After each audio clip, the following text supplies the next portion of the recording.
సమ్మర్లో వచ్చే అతి కామన్ హెల్త్ ఇష్యూస్లో ఒకటి సన్ స్ట్రోక్ అండి. వడదెబ్బ తగిలి చనిపోయారు అనే విషయాలు చాలాసార్లు వింటూ ఉంటాం.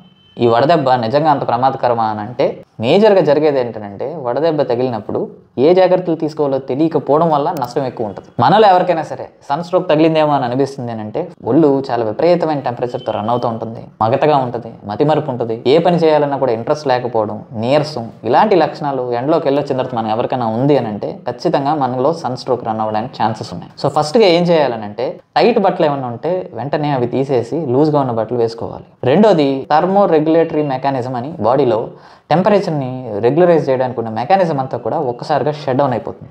సో కుదిరితే కూలింగ్ వాటర్, లేదనంటే కనుక నార్మల్ వాటర్ అయినా సరే వెంటనే మనిషిని తడిపేయాలి. మూడోది వచ్చేటప్పటికి అందుబాటులో ఏసీ రూమ్ కానీ నీడపట్టు కానీ ఏమన్నా ఉంటే వెంటనే అక్కడ కూర్చోపెట్టడానికి కానీ పడుకోపెట్టడానికి కానీ ట్రై చేయాలి. డీహైడ్రేషన్ ఉండడానికి ఛాన్సెస్ ఎక్కువ ఉంటాయి కాబట్టి ఎలక్ట్రాల్ పౌడర్స్ ఏమైనా దొరుకుతున్నాయనంటే వెంటనే వాటర్లో మిక్స్ చేసి ఆర్ఆర్గా పట్టించడానికి ట్రై చేయాలి.